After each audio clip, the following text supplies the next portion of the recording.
Hoy en Bosques y más nos metemos en un tema que suena técnico, pero que en realidad decide el futuro de muchos bosques, cómo pasamos de datos a decisiones reales. Mi invitado es Aitor Vázquez Veloso, investigador en modelización forestal y silvicultura cuantitativa en la Universidad de Valladolid, España. Con él vamos a aterrizar sin humo preguntas claves. ¿Qué datos importan de verdad en un inventario forestal? ¿Cómo se limpian y se verifican para que sean confiables? ¿Qué significa validar un modelo antes de usarlo para manejo forestal? Y cómo estas herramientas ayudan a planificar mejor en un mundo con más incertidumbre, que por ejemplo tiene más sequías, más plagas, cambios rápidos, incendios forestales, etcétera. Si estudias, trabajas o simplemente te importan los bosques, este episodio te va a dar una nueva forma de leer el bosque, no solo como paisajes, sino como información que, bien usada, puede traducirse en impacto positivo para personas, ecosistemas y árboles. Y antes de empezar, si te gusta este episodio, por favor, ayúdanos, suscríbete en YouTube y síguenos en nuestras plataformas de redes sociales, Facebook, Instagram o TikTok, para que lleguemos a más gente y sigamos compartiendo conocimiento con impacto real. ¿Cuál es tu árbol favorito y por qué? Bueno, te diría que quizás el pino silvestre, el nombre científico es Pinus silvestris, y no sabría explicar el por qué, pero siempre, desde que empecé a tener un poco nociones forestales, conocer un poco las diferencias entre especies y tal, en la zona en la que vivo es como menos popular, más difícil de encontrar, y tiene un algo especial que no sé, algunas características que lo hacen diferente para mí, más interesante. Genial, genial. Dinos por favor, ¿cómo explicas tu trabajo a alguien que vive cerca de un bosque, pero que nunca ha oído hablar de modelización? Bueno, pues la modelización, vamos a empezar primero definiendo un poco qué es un modelo, ¿no? Un modelo se trata de una representación de un objeto o de un proceso. En nuestro caso, es como una imagen abstracta de los procesos que suceden en los árboles, en los bosques o las características de un propio árbol o bosque, ¿no? Y normalmente se expresa, tiene una expresión matemática. Y estos modelos se pueden usar tanto para explicar procesos o características de algo como para predecir cómo va a ser nuestro bosque en el futuro, cuánto va a crecer nuestro árbol, todo esto, ¿no? Entonces es un poco lo que quiere decir la modelización. En nuestro caso, usamos la modelización forestal que tiene muchos usos. Tiene usos en temática de incendios forestales, para prevención, conocer por dónde va a avanzar el incendio, usos para cálculos de caudales de los ríos, hábitats de fauna, distribuciones de hábitats de especies, y nosotros lo solemos aplicar para producción forestal. Desde cálculos más quizás que la gente puede resultarle más familiar, como conocer el volumen de madera o la biomasa que tenemos en un monte, hasta cosas un poco que están más al orden del día, como estimar cuánto carbono tenemos secuestrado en nuestra masa forestal. También la producción de recursos no maderables, como pueden ser las setas, los piñones o la resina, que son otros recursos del bosque. Y también, como te decía antes, procesos como estimar cuánto va a crecer nuestro bosque, cómo va a crecer, vamos a tener mortalidad de manera natural o no, cómo se relacionan las especies de nuestro bosque entre sí. Todo eso podemos hacerlo con modelización y con la base matemática de este campo. Antes de sumergirnos justamente a este tema, que ya es más o menos de lo que vamos a estar hablando durante el episodio, quiero que nos compartas un poco de tu formación académica, por favor, para que la audiencia te Claro, pueda conocer un poco más. claro, pues yo soy ingeniero forestal. Soy de estas personas que cuando acabaron los estudios, digamos que obligatorios, ¿no? No sabía qué estudiar. y sí me llamaba, me despertaba curiosidad el medio ambiente, la naturaleza, por aquel entonces sobre todo la parte de fauna, y pues me decanté por estudiar ingeniería forestal y en la Universidad de Vigo, en Galicia. Y ya una vez terminé, me parecía interesante tener un poco más de noción de trabajo con datos, estadística, programación y todo esto. Y me cambié de universidad a la Universidad de Valladolid, donde estoy ahora, a hacer un máster de Ingeniería de Montes, que es como el máster continuista de la profesión, y Data Forest, que ahí sí es un doble máster y ahí sí es trabajo sobre todo con estadística, datos, programación y todo esto. Y bueno, ahí estuve, empecé a trabajar en un grupo de investigación en el que estoy ahora, de técnico, y me gustó lo que hacíamos, había muy buen rollo en el equipo y todo esto, y ya ahí me decidí a hacer el doctorado, y aquí estoy, a punto de terminar, espero.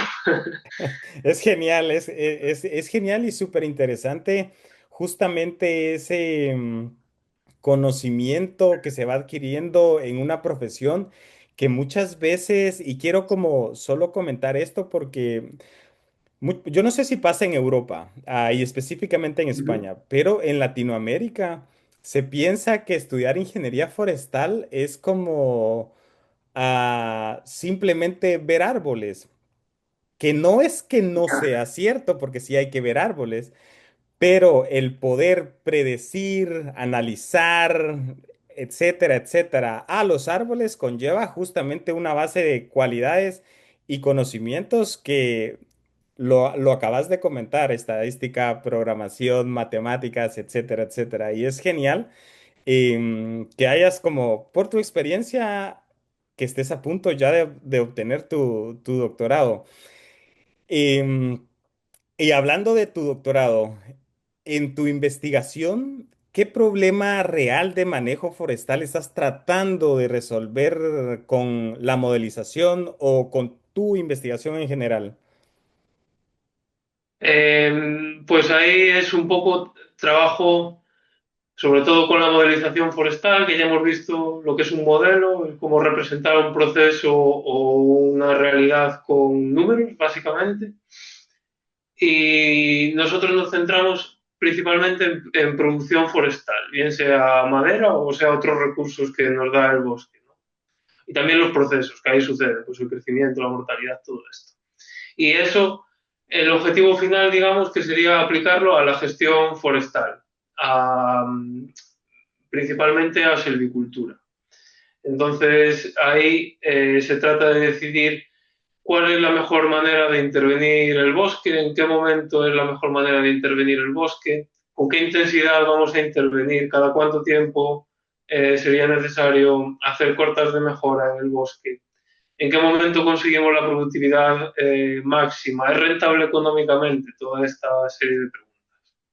Y tenemos otro campo de estudio que nos sirve como puente entre la modelización y lo que llamamos silvicultura cuantitativa, que sería este trabajo de la silvicultura, pero con números, ¿no?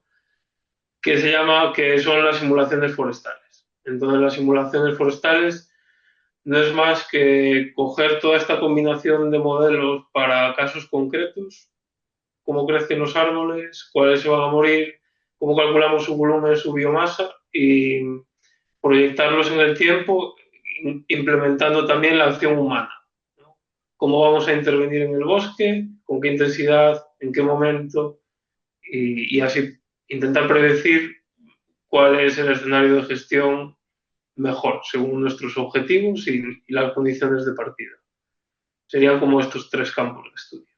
¿Por qué es? Poco, Ajá. mucha información. No, genial. ¿Por qué es importante esto que mencionabas, intervenir en el bosque? Para las personas, usualmente una intervención forestal es un impacto visual sumamente Sí. fuerte, ¿verdad? Porque hay una masa forestal que da un panorama visual muy lindo, pero de un momento a otro eso puede desaparecer. ¿Por qué es importante intervenir el bosque y por qué es mucho más importante analizar cómo intervenir el bosque? Claro. Justo estoy dando una materia en la universidad que estamos tratando, bueno, no es solo un tema, pero, sino que son muchos temas que al final convergen en el mismo punto, ¿no? Y este tema es la relación de la densidad del bosque con la producción. Bueno, hay que empezar diciendo que al final todos los bosques tienen un impacto humano de una manera u otra. Aquí nosotros estamos afectando bien sea a océanos, a los polos, a los bosques y a todo lo que se mueve en este planeta, ¿no? De manera directa o indirecta. Y claro, los bosques no son una excepción.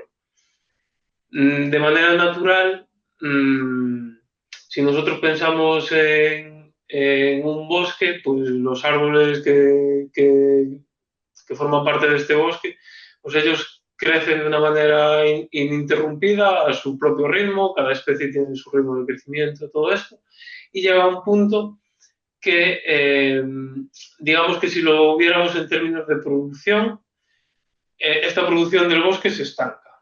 ¿No? Ya no hay recursos suficientes para todos los árboles que tenemos ahí porque han crecido, demandan cada vez más recursos, agua, nutrientes, luz, empiezan a competir muy fuerte entre ellos y comienzan procesos de mortalidad natural, lo cual es una cosa totalmente normal. Y a medida que van reduciendo competidores, pues los árboles que quedan de repente tienen más acceso a recursos. Pero digamos que hemos llegado al punto de colapso. Ya no hay más recursos disponibles. Aquí, entre los árboles que quedáis, repartiros lo que queda, ¿no? Podemos hacer el mismo símil de meter a personas en una habitación con una cantidad limitada de agua y comida y cuando eso se esté a punto de terminar, sobrevive el más fuerte, es la ley de la selva, ni más ni menos, ¿no? Entonces, en esos momentos, cuando la competencia es muy fuerte, esto también supone que algunos árboles se vayan debilitando, estos árboles más débiles son propensos a contraer enfermedades, estas enfermedades se pueden expandir de manera más fácil a los árboles a priori sanos. Cuando acumulamos mucho combustible en el bosque, también es un problema de cara a incendios forestales, entonces manejar esa cantidad de combustible pues también resulta interesante. Y en nuestro, ya trayéndolo a mi campo, que es un poco la productividad forestal, eh, si dejamos que el bosque crezca ininterrumpidamente sin intervenir, estamos perdiendo producción potencial, precisamente porque ese crecimiento se estanca, empieza a aparecer procesos de mortalidad natural, por lo tanto estamos perdiendo madera que podríamos utilizar para otras cosas y estamos dejando de conseguir crecimientos más rápidos en los árboles. Entonces, la intervención en el bosque se puede justificar, por supuesto, desde estos campos o muchos más.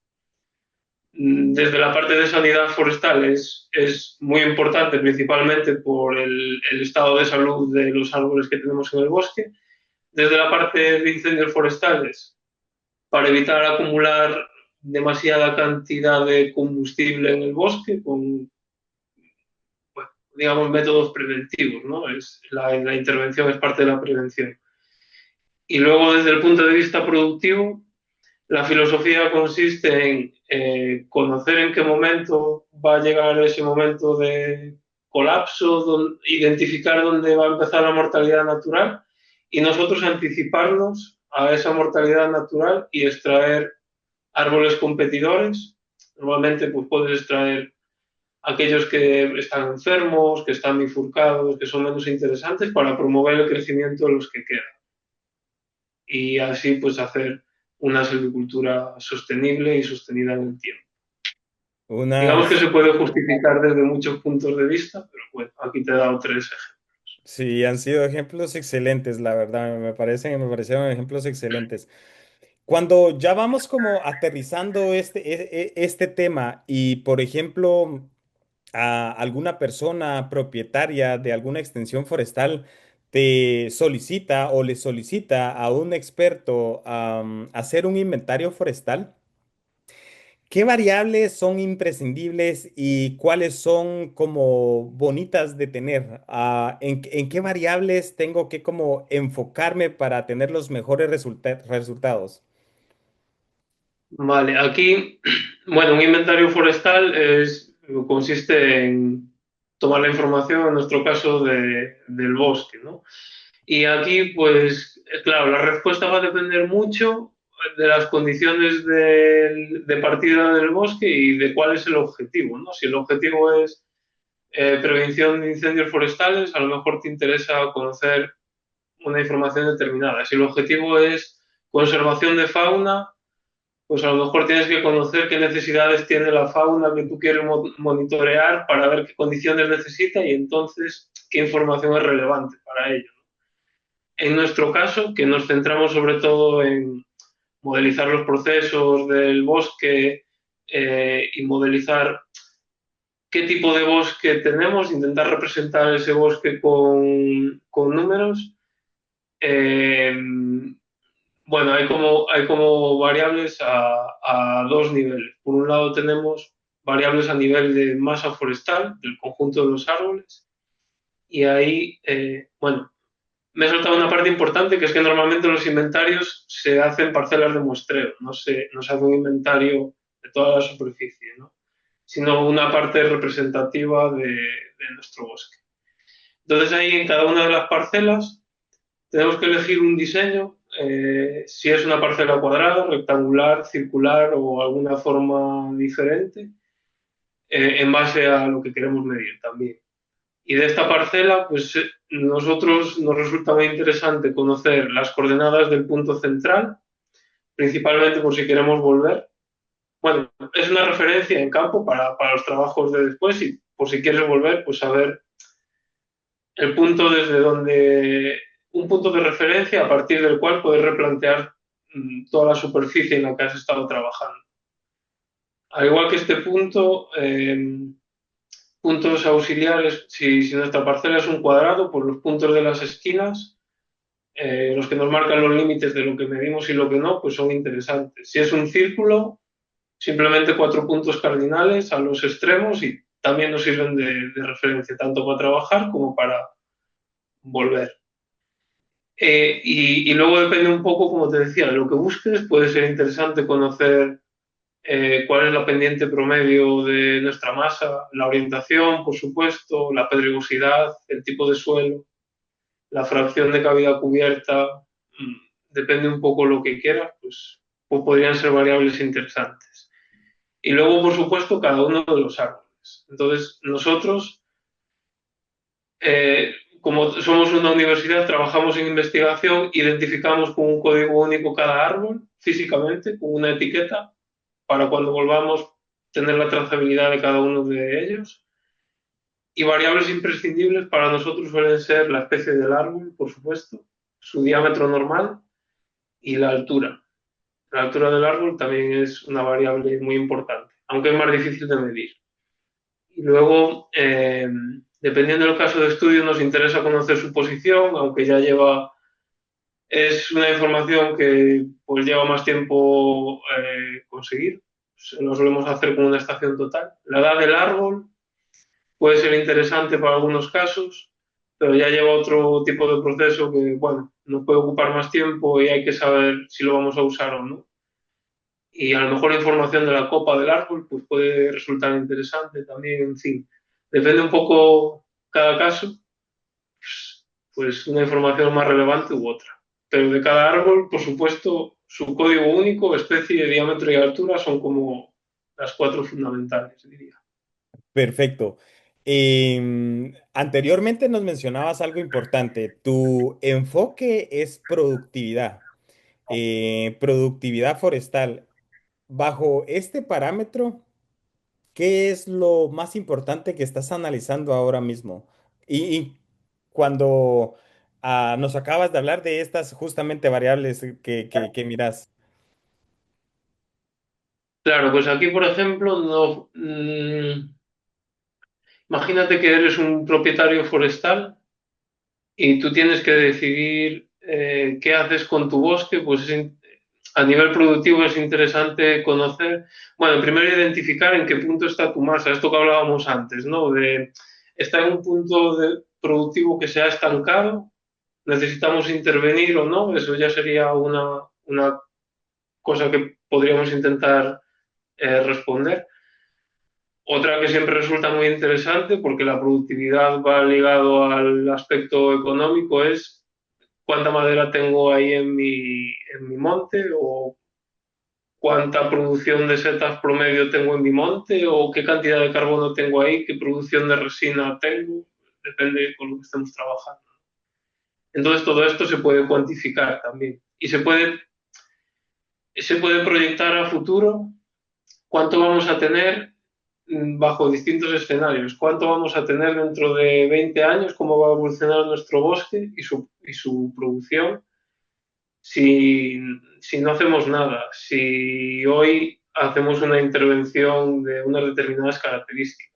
En el contexto de cambio climático, si de repente tenemos, en este caso en España, por ejemplo, es muy importante la sequía en verano. Si tenemos episodios de sequía muy fuertes en verano, ¿cómo esto nos va a impactar a nuestro bosque? Pues toda esta serie de respuestas podríamos intentar dar a un propietario. Gracias, Aitor. Si mañana, por ejemplo, te ofrecieran darte el inventario nacional forestal de un país, Mm. Latinoamérica o Europa, ¿cuáles serían tus primeras secuencias de pasos? ¿Cómo limpiarías, por ejemplo? Muy brevemente, yo sé que estos son temas que dan como para muchísimos análisis, ¿verdad? Muy Pero amplio, sí. ¿cómo limpiarías para que sea usable? Claro, aquí esto es un aspecto bastante interesante porque, bueno, sobre todo ahora que estamos en esta burbuja de la IA y tal, que sabemos que los datos son muy importantes, pero a lo mejor no sabemos muy bien cómo, o valen todos los datos o no, ¿no? Todo esto. Pues claro, para la temática forestal, igual que para cualquier otro campo de estudio, pues son súper importantes, pero no es válido cualquier tipo de dato, ¿no? Entonces es válido. Cuantos más datos, normalmente mejor, sobre todo por criterios estadísticos, pero no nos vale cualquier tipo de datos, sino que esos datos, además de ser muchos, tienen que ser buenos. Si no, es mejor trabajar con menos y que estos sean buenos, ¿no? Entonces, claro, ahí está un poco la importancia de balancear la calidad y la cantidad. Eh, con una base de datos cualquiera nos interesa saber, pues, qué información tenemos ahí, qué información... Bueno, esto que hablábamos antes, justo. Tengo información de las especies de mis árboles, sus diámetros, sus alturas, pues qué tipo de información tenemos. Y dependiendo de qué información tengamos, la manera de explorarla y decidir si los datos son buenos, si no, si necesitan ser corregidos o lo que sea, pues también es distinto. Como en grandes bloques, variables cualitativas, como puede ser la especie, ¿no? Mi árbol es un pino, es un roble, es un haya, lo que sea. Aquí, por ejemplo, pasa en algunos inventarios, en el Inventario Forestal Nacional de España, pues hay especies que aparecen en los datos y que no están recogidas en la documentación. Aquí aparecen con códigos y tú cuando vas a buscar, vale, el código, me lo invento, 234. ¿Qué especie es? Pues no tiene la correspondencia. Por lo tanto, pues ya es un dato que ya tú no puedes utilizar porque no sabes a qué especie corresponde. Pues este tipo de cosas normalmente vienen como malas prácticas de pasos anteriores, pero es súper importante identificarlas, ¿no?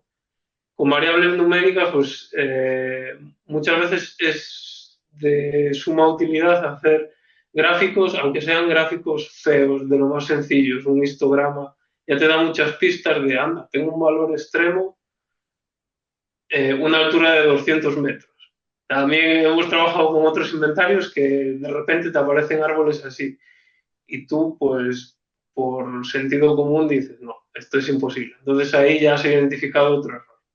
En este caso, pues esto me ha pasado con otro inventario y simplemente luego buscando a ver el por qué, pues había sido un problema de unidades, de que pues justo en ese registro se habían olvidado poner una coma y entonces el árbol pasaba de 20 metros a 200, ¿no? Y tú dices, España. Pues claro, si de repente metes en tu modelo un árbol de 200 metros, pues estás haciendo un completo desastre. Entonces, todo este proceso de curado, revisión y todo ello, pues también te ayuda a conocer con qué tipo de información estás trabajando. Ay- Y es súper importante. Aitor, ¿conoces o en España ustedes tienen un inventario forestal actual, histórico, o conoces algún ejemplo de países que lo tengan y qué hacen con esa información? ¿Por qué es importante tener un inventario forestal nacional? Sí, mira, te diría, en Europa, si no recuerdo mal, los que comenzaron a hacer inventarios forestales a nivel nacional es, me voy a tirar un triple, yo creo que lo voy a acertar. Son los países nórdicos, te diría que Suecia, así fueron los que llevaron la iniciativa y a esta iniciativa siguieron pues España entre ellos, Alemania, Francia, Portugal también tiene sus inventarios, seguro que más países. ¿Eh? Estados Unidos también tiene un inventario, claro, además tiene todavía más mérito por la extensión del país, ¿no? Se llama FIA, FIA, su inventario. Y en el caso de España, esto empezó como la planificación en los años 60 o una cosa así, y ya tenemos 4 versiones del inventario forestal español.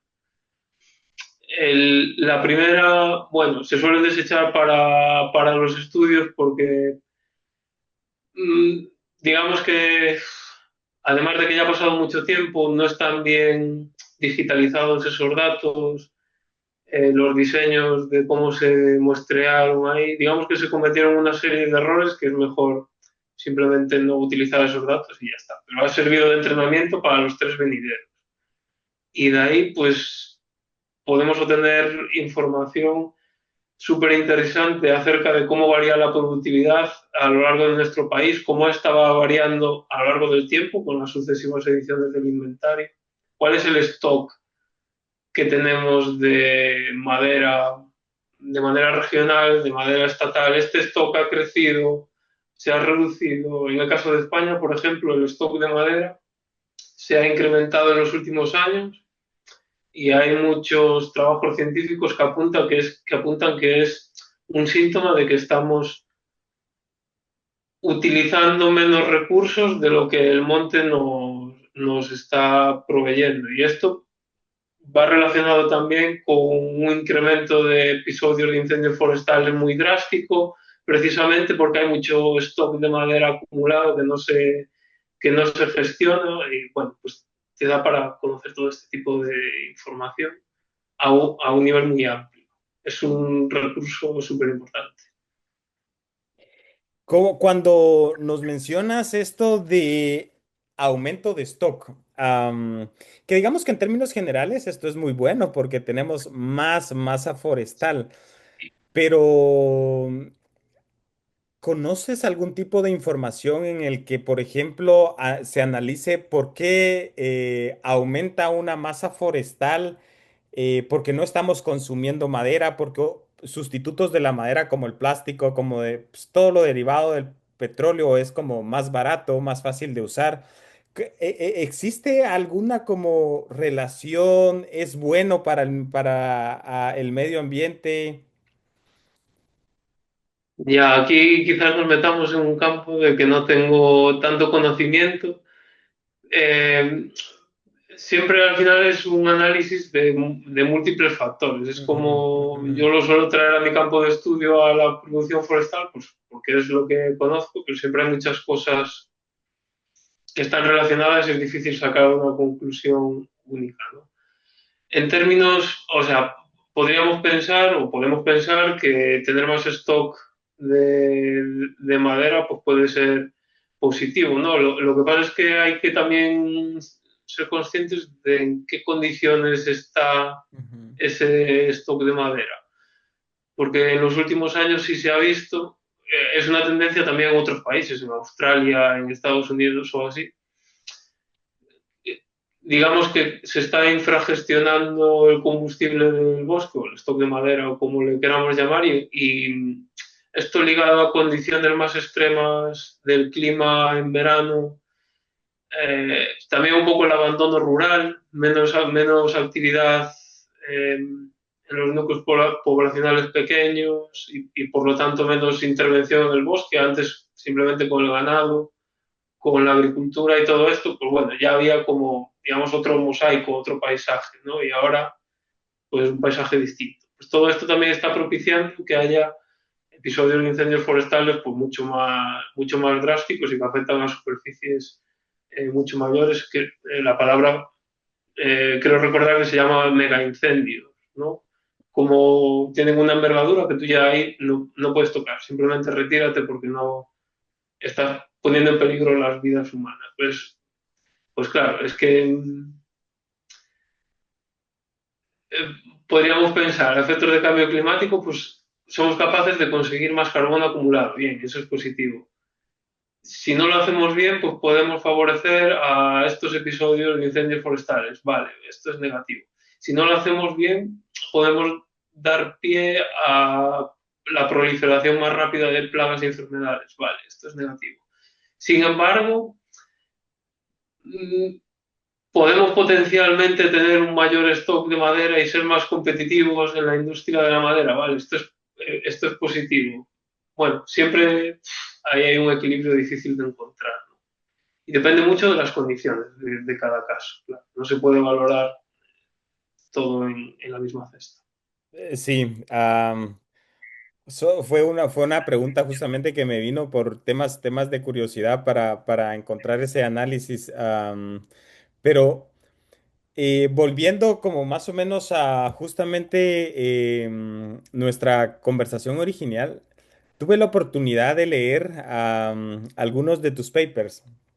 Eh, y me pareció muy interesante el tema que analizaste a partir de modelos justamente de altura, diámetro nacional. ¿Por qué es difícil hacer un modelo para muchas especies sin que se vuelva inútil ese modelo, ¿verdad? Por Mm. tanta información.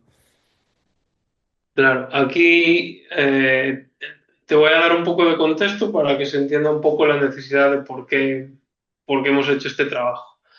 Eh, como decíamos antes, en los inventarios hay una variable muy importante que es la altura de los árboles, que sería conveniente intentar registrarla siempre porque nos da muy buena información bueno, nos da muy buena información en general, no solo del árbol, sino de la masa, pero tiene unos problemas asociados. Uno es, al final todo recae en el coste. Medir el diámetro de un árbol es algo muy sencillo y, digamos, rápido, mientras que medir la altura es un proceso que nos demanda más tiempo, necesitas un poco más de, digamos, experiencia, porque hay muchas situaciones cuando el árbol está torcido, cuando el árbol está bifurcado, cuando estás en pendiente, bueno, hay muchas situaciones que son complejas. Luego las oclusiones, a veces no es tan fácil identificar el árbol que intentas medir. Bueno, hay toda una serie de casuísticas que hace que tomar este dato de buena calidad conlleve mucho tiempo. Esto se traduce en costes. Entonces lo que se hace en ocasiones es simplemente medir un porcentaje de los árboles que tenemos, un porcentaje representativo, y más o menos estimar la altura del resto, o ahora podemos utilizar otras herramientas como es el LIDAR aéreo, por ejemplo, para tener una idea de la altura promedio de nuestra masa. Bueno, en base a esta necesidad aparecen los modelos altura-diámetro que justamente nos relacionan dos variables de tamaño del árbol, su altura, con el diámetro. Conociendo el diámetro, la idea es predecir la altura. En el caso de España, sí tenemos algunos modelos de estos, pero son para especies concretas, regiones muy concretas, ni siquiera abarcan todo el país y normalmente suelen estar allí donde hay centros de investigación o universidades que trabajan la temática de movilización forestal, ¿no? Y hay muchos huecos, muchas especies y muchas regiones que no tienen esta relación altura-diámetro a pesar de que es importante. Entonces nosotros, en vistas a esta situación, hemos intentado seguir la misma dinámica que utiliza el Inventario Forestal Nacional con las ecuaciones de volumen. Y es intentar cubrir el mayor rango de especies posible, todo el territorio español, utilizando el Inventario Forestal Nacional, e intentar hacer que este modelo, esta ecuación matemática, sea sencilla de utilizar. Porque otro problema es que las existentes a veces demandan mucha información para el usuario y al final el gestor forestal pues dice, mira, muy difícil, ya me lo intento resolver de otra manera. Entonces, en base a estas premisas, hemos hecho una ecuación única. De hecho, el paper se titula One Model to Rule them All, Mm. como el Señor de los Anillos. Hemos hecho una ecuación única con distintos parámetros, dependiendo de la especie, el tipo de bosque, la región biogeográfica, que es como la región climática de España en la que te encuentras. Y como variable de partida únicamente necesitas el diámetro de tu árbol y esta información que es más bien descriptiva. Y claro, aquí ahora llegamos a la pregunta. Aquí hemos tenido que sacrificar un poco de poder predictivo para facilitar el uso e intentar abarcar todo este abanico de especies y regiones. Lo podríamos hacer más preciso, pero entonces la usabilidad bajaría, o no la usabilidad, la dificultad en su uso bajaría. Entonces, bueno, siempre estás ahí intentando balancear todo esto, pero aquí lo que queríamos es tener al menos una alternativa para esos casos en los que sí es necesario conocer la altura, pero pues no tienes la manera ni el conocimiento de hallar. Y Genial. los siguientes pasos que nos gustaría hacer un siguiente estudio, ya ahí, bien, ahora que tenemos esta alternativa como referencia, vamos a desarrollar modelos más precisos para cada caso, aunque sean un poco más demandantes de información, pero es, si tú tienes la información disponible, usa este. Si no la tienes, pues siempre tienes la otra opción, ¿no? Ok, Sería un poco la idea. wow. ¿Cómo manejas, Aitor, la incertidumbre cuando, por ejemplo, el público o un gestor te pide un número claro? Claro, aquí es una cosa difícil. Por ejemplo, tomando el ejemplo de este trabajo donde intentamos predecir la altura, pues es que al final los modelos te representan una realidad bajo unas condiciones determinadas y aunque lo intentemos hacer lo mejor posible, pues la realidad es que siempre nos dejamos cosas, ¿no? En ocasiones, digamos que no puedes dar un número. No es realista predecir un número y decir que esta va a ser la verdad. Empezando porque hay muchas cosas que no podemos predecir. No podemos predecir si mañana va a haber un vendaval, un incendio forestal, va a aparecer esta plaga nueva, va a caer un meteorito, yo qué sé. No sé, hay cosas que directamente pues excluimos, ¿no? Consideramos condiciones normales. Y luego tampoco podemos extrapolar a condiciones diferentes a las que nosotros hemos evaluado. Si pensamos en un laboratorio, que al final en nuestro caso el monte es nuestro laboratorio y hay cosas que no podemos controlar, si tú has hecho un ensayo a una determinada humedad y temperatura y tus resultados son unos, en cuanto a la temperatura se te dispara, no puedes esperar que esos resultados sean los mismos. Pues aquí igual. Si hay cosas que no controlamos y no podemos decir que ese numerito sea real. Y entonces aquí viene la duda de para qué estás haciendo lo que haces, ¿no? ¿Para qué los modelos? Y claro, pero al final este panorama en otros campos, la medicina, la economía, lo que sea, pues es el mismo panorama, ¿no? Exacto. Y aquí un poco el mensaje es que no sean útiles, sí son útiles, pero el numerito no se puede tomar como la realidad absoluta, sino hay que interpretarlo como el orden de magnitud o en cuanto comparas distintos escenarios futuros, por ejemplo con el clima, distintas posibilidades de clima futuro. Y obtienes un numerito, ese numerito nunca va a ser real, nunca. Pero la comparativa del orden de magnitud del escenario uno, el 2, el 3 y el 4 te dice, vale, pues vamos a estar así de bien, así de mal, nuestro bosque va a sufrir más, va a sufrir menos y eso es esa interpretación es más importante que el número en sí. ¿No? Sí, sí, esto es increíble. ¿Qué significa entonces validar a un modelo? ¿Qué test mínimos o requisitos deberían pasar antes de usarse para apoyar, por ejemplo, la toma de decisiones en gestión forestal?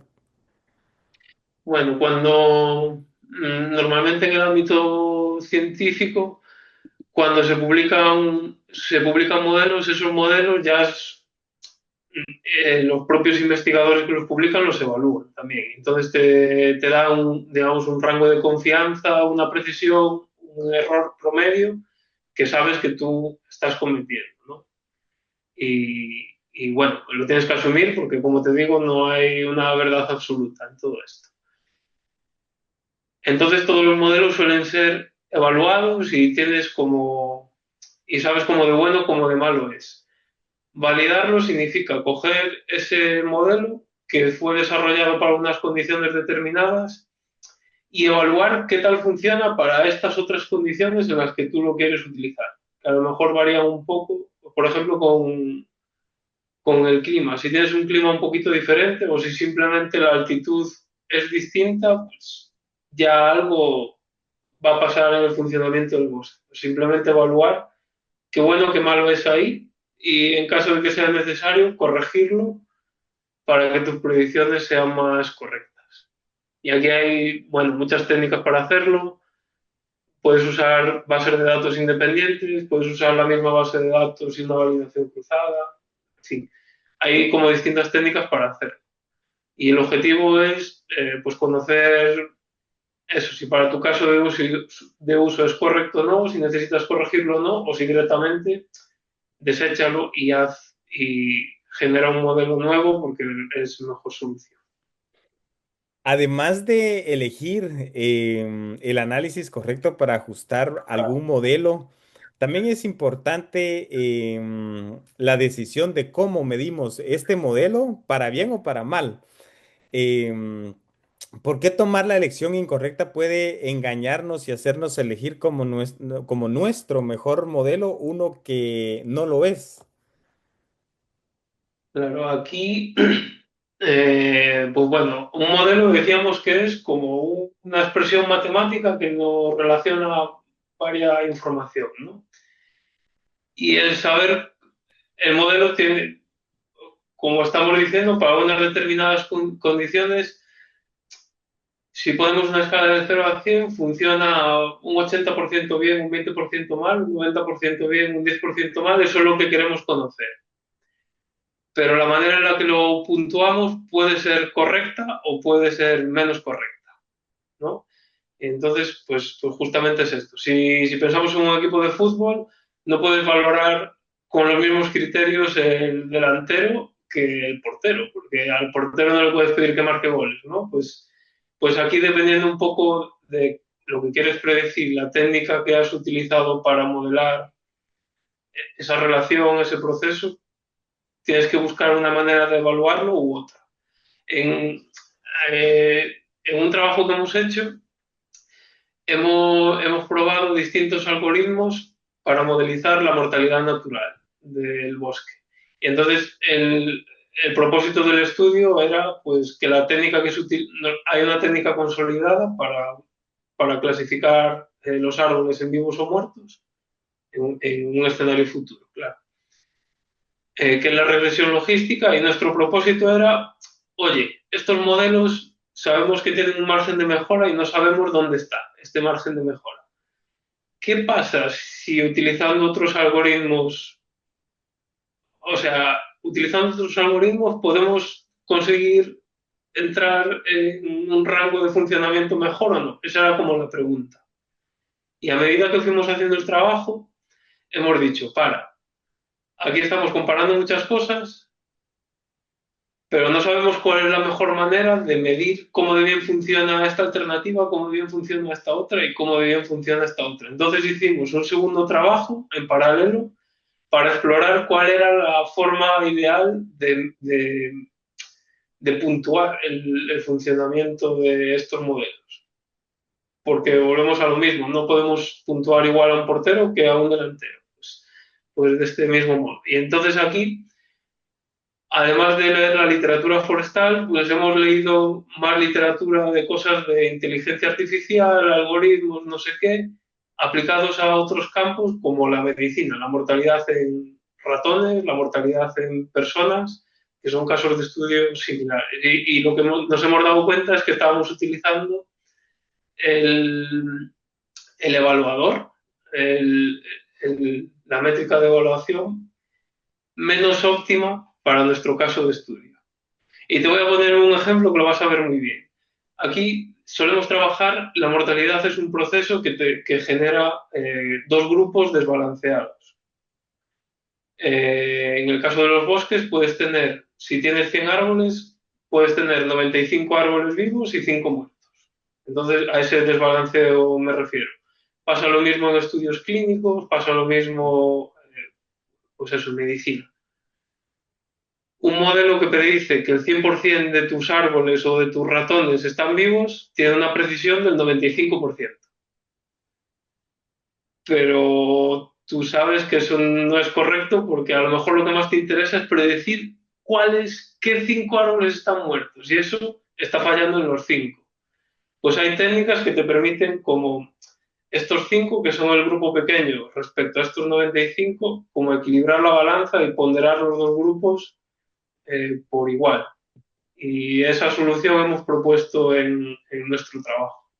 Fijarnos no solo en la técnica que usas para hacer el modelo, sino en cómo lo evalúas para no equivocarte y seleccionar el mejor modelo erróneo, digamos.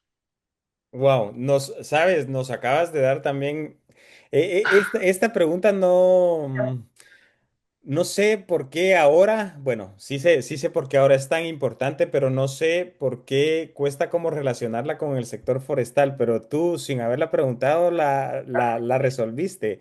¿Por qué es muy importante ahora la inteligencia artificial? O también ayudarnos de la inteligencia artificial para estos análisis, es increíble. Claro, bueno, la verdad es que la inteligencia artificial, yo tampoco soy experto en este tema, ¿no? Nos suena como algo más nuevo, pero en realidad viene de bastante atrás. Yo te diría de los años 80, 90 o una cosa así, pues ya había métodos que hoy llamaríamos inteligencia artificial, machine learning, lo que sea. Simplemente yo creo que a lo mejor eran cosas adelantadas a su tiempo, como que no estábamos preparados para usarlo de manera masiva como se hace hoy, ¿no? Pues al final, en todo este tiempo ha evolucionado muchísimo la manera en la que la facilidad de recoger los datos, de tomar datos. Cada vez que picas en Google, pues estás generando más información que puede tener un uso u otro. En nuestro teléfono estamos todo el rato mandando información para un lado, recibiéndola de otro, ¿no? La gestión de los datos es cada vez más rápida, fácil y todo esto. La computación pues también ha crecido un montón. Entonces, esta era una barrera yo creo que importante. Hay muchos procesos que demandan mucha computación. Lo vemos ahora pues con ChatGPT, Gemini, lo que sea, que están creando centros de datos inmensos para dar servicio, para que tú puedas usar esa herramienta y la herramienta funcione, ¿no? Pues claro, todo ese avance ha como democratizado el uso de estas técnicas que ya se conocían. El tener un ordenador, cada uno en nuestra casa, que antes sería una cosa como impensable, hoy incluso lo tenemos en nuestra mano, ¿no? Entonces, pues todos estos avances han propiciado que sea más fácil utilizar estas técnicas. Y Ya, que sí. no son más que alternativas muchas veces a las que se usaban en los mismos campus, solo que, bueno, en ocasiones pueden funcionar mejor, en otras peor, tienen Sí, su cosa. sí, es muy cierto. Héctor, en el artículo de Quercus Pirenaica, ¿qué escenarios silvícola compararon y qué aprendiste de simularlos en vez de debatirlos? A ojo, por ejemplo. Bien, aquí nos vamos de la modelización a la silvicultura. Cambiamos un poco de tercio. En este caso, lo que hemos hecho han sido simulaciones de gestión forestal. En lugar de realizarlas digamos, en campo y esperar, bueno, en este caso eran simulaciones de 100 años, o sea, que esperar 100 años y ir tomando información, cuando queremos tomar la decisión ha sido tarde.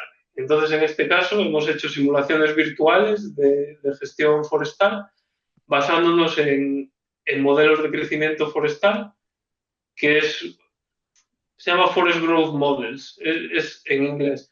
Es como combinar varios modelos, ponerlos a funcionar todos ellos juntos para que tengan información más completa. El modelo de crecimiento, el de mortalidad, el de regeneración, el de cálculo de biomasa, el de cálculo de volumen, todo ello combinarlo de una manera que, que funcione, ¿no?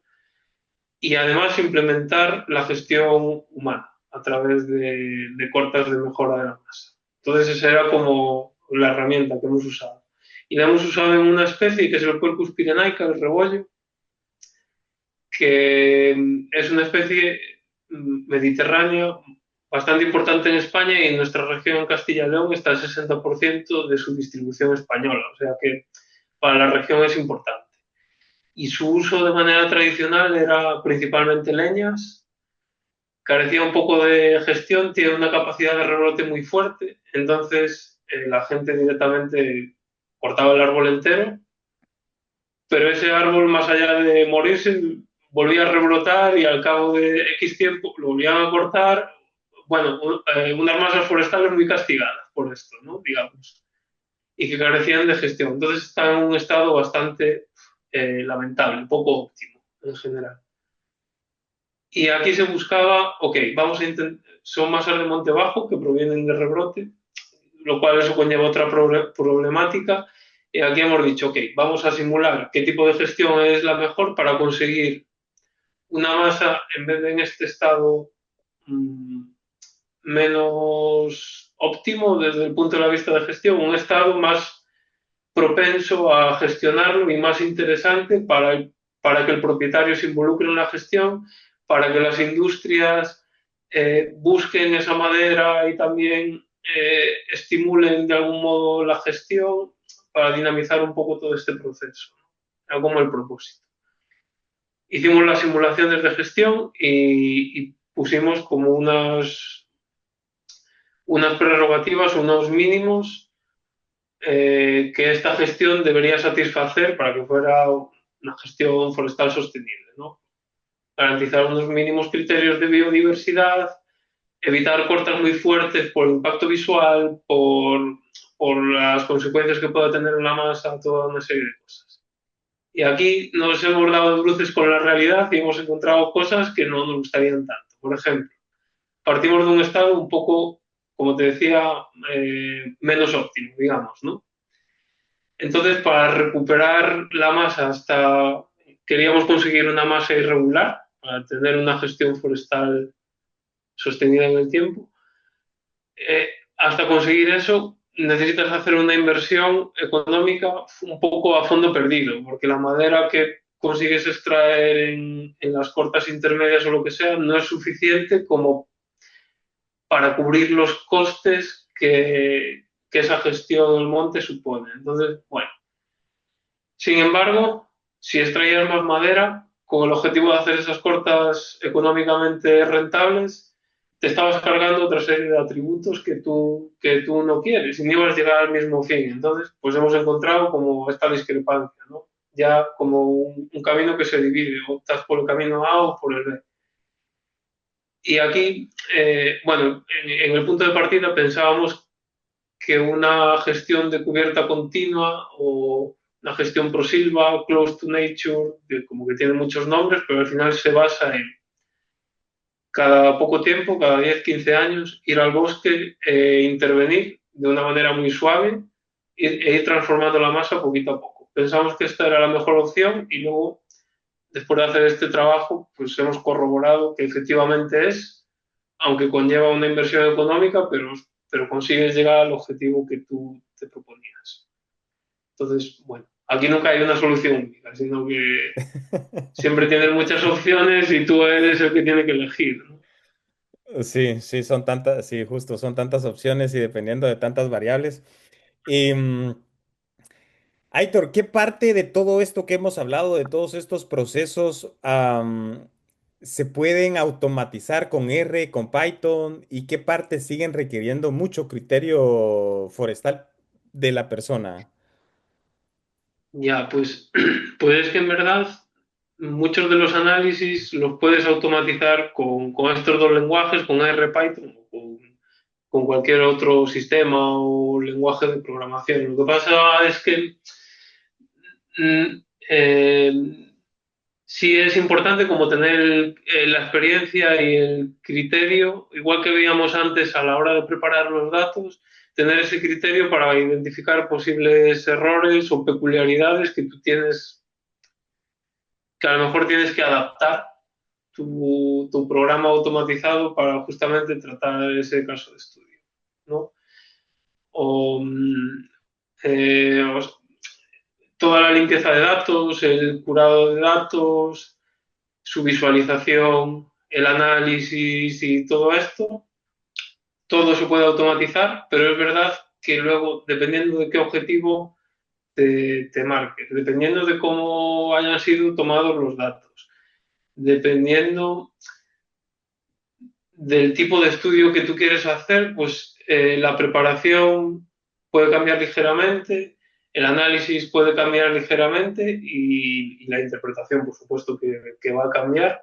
Entonces, por mucho que se pueda automatizar, es un proceso que tiene que ir acompañado, pues eso, de criterio, de pensar qué estamos haciendo en cada caso, lo estamos haciendo de manera correcta o no, esto que hemos obtenido tiene sentido o no tiene sentido, ¿qué significa?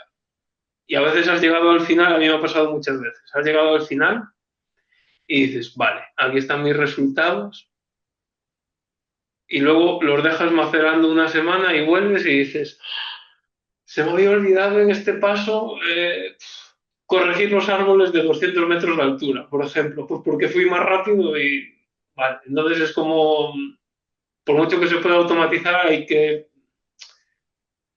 a veces como que no conviene tanto, ¿no? Hay que como dejar reposar las cosas, irlas macerando en tu cabeza y ir acompañado, pues eso, del criterio y de decidir esto está correcto, no está correcto, todo esto. Aitor, el tiempo ha ido avanzando muchísimo, sin embargo, quiero hacer, creo yo, tres preguntas más. He escuchado Bien. ya mucho sobre, y esto es como volviendo al principio porque mencionabas Uh que -huh. tú te graduaste de la maestría de Data Forest. Uh -huh. He escuchado ya mucho de esta maestría, de lo buena que es. Solo quisiera como que nos dijeras por qué es tan buena. ¿Qué fue lo que más te gustó de la maestría?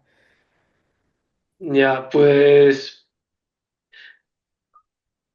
la verdad es que es un campo de estudio, en este caso está como adaptado al sector forestal, a trabajar con información forestal, pero es que te da unas habilidades que tú luego puedes replicar en muchos otros campos. Al final, claro, hay que tener un poco cuidado y conocer el contexto, ese campo en el que estás trabajando, pero a diferencia de otros másters que se centran aquí en España, por ejemplo, tenemos algunos que se centran en sistemas de información geográfica, los SIG, y tú estudias un año o dos y bien, eres un experto en SIG. Y en cuanto tengas que programar, ¿qué pasa? En cuanto tengas que hacer un análisis estadístico, ¿qué pasa? Otros a lo mejor son más centrados en la estadística o en la conservación o en lo que sea. Y aquí, digamos que no está centrado en un nicho de estudio en concreto, sino que está centrado en que tú adquieras las herramientas pues, de cómo manejar los datos, nociones básicas de programación, nociones básicas de estadística, nociones básicas de análisis de datos, incluso un poco de escritura científica y cómo funciona la ciencia y así. Te dota de muchas herramientas que tú luego puedes aplicar sin salir del sector forestal en este caso, pero a muchos campos. Te da igual incendios forestales, trabajar con hongos, con producción de madera, con plagas. Todo va a requerir de una serie de herramientas que aquí te da. Entonces, pues ha sido lo que más me ha gustado. Y Suena, creo que luego en el mercado creo que también te da una ventaja. respecto a otros ingenieros forestales y de montes, te da una ventaja o unas, ¿ves? Conoces unas herramientas que no todo el mundo conoce. Entonces, pues es un extra. Sí, suena algo súper, súper interesante e importante. Justo por eso es que ya es tan bien reconocida. Em, Quizás quisiera cerrar con un consejo a jóvenes. ¿Qué combinación de habilidades, bosque, estadística, programación te da más ventaja en este mundo, ¿verdad? El mundo forestoambiental, por ejemplo. Claro, yo lo que más conozco es, pues quizás el caso de España y si no quisiera ser tan ambicioso y decirte más el caso como regional, hasta donde llega mi conocimiento, pero sí que se ve cada vez más que las empresas, centros de investigación, por supuesto, universidades, lo que sea, cada vez te demandan más, obviamente, trabajar con herramientas digitales, por supuesto, por descontado. El inglés, fundamental para, para cualquier tipo de colaboración o simplemente para leer cómo funciona una herramienta, la información científica, artículos científicos de cualquier tema, comunicarte con gente en el extranjero, que en nuestro caso es el día a día, en la universidad, en centros de investigación, pero también en empresas, cada vez más, ¿no? Tiene esta parte internacional. Entonces el inglés, fundamental. Cada vez demandan más gente con conocimiento específico de herramientas digitales, sistemas de información geográfica, analizar datos. Por supuesto, para saber analizarlos, antes has tenido que limpiarlos, por lo tanto tienes que saber trabajar con ellos. Si ya sabes un poco de programación y estadística para analizar esos datos y entender qué pasa ahí, pues también fundamental. Si es que al final, no sé, hay toda una serie de, ¿cómo se llama esto? Herramientas blandas o ¿cómo se Ujú, llama? ujú, ujú. Bueno, Habilidades toda blandas. una serie de habilidades blandas, toda una serie de capacidades que te marcan la diferencia. Hoy estamos muy expuestos en Internet, en cualquier lado. Seguramente por eso me has encontrado, si no, no me hubieras encontrado. Entonces, tú manejar de manera consciente el cómo estás expuesto, pues también es importante, ¿no? Yo intento tener el LinkedIn, la verdad es que no subo ahí la información, pero estas páginas más de carácter científico, ResearchGate, Google Scholar, eh, ORCID, todo esto lo intento tener actualizado bueno, yo qué sé, nunca se sabe. Eh, el hablar, el practicar el hablar en público, a mí esto me hubiera dado mucho miedo hace años, pero pues no me da miedo, ¿no? Eh, en campo, por supuesto, claro, no se nos puede olvidar el campo. El tener un poco de experiencia, conocer, identificar las especies, cuándo puedes tener un peligro, cuándo no. Una vez he ido a campo con un compañero que iba en zapatos de calle y dices, hombre, vale, pues yo ya me he dado cuenta que tú no tienes mucha experiencia aquí. Saber conducir por pistas forestales son cosas como muy tontas, pero bueno, todo al final ayuda.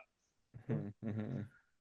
No Es, solo el conocimiento forestal, que luego siempre te puedes especializar en una cosa ahí concreta, ¿no? Pero el abanico de herramientas, pues está bien tener.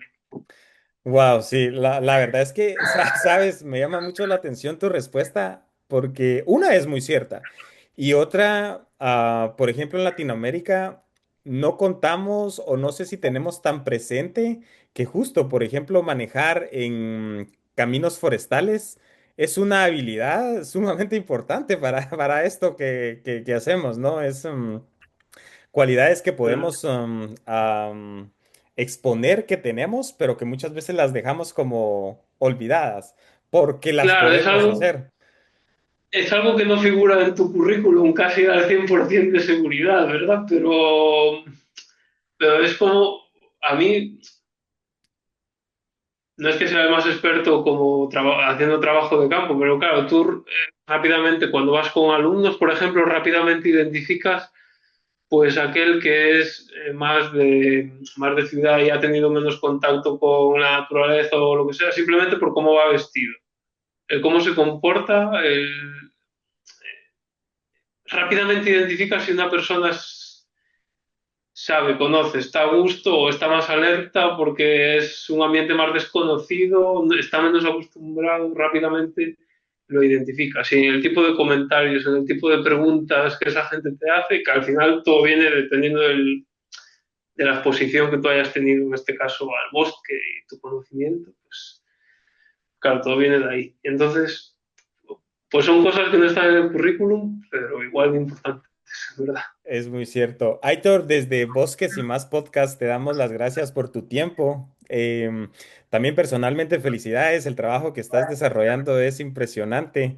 Invito a las personas interesadas en el tema justamente de productividad forestal y todo lo que conlleva a que busquen tu perfil y tu trabajo.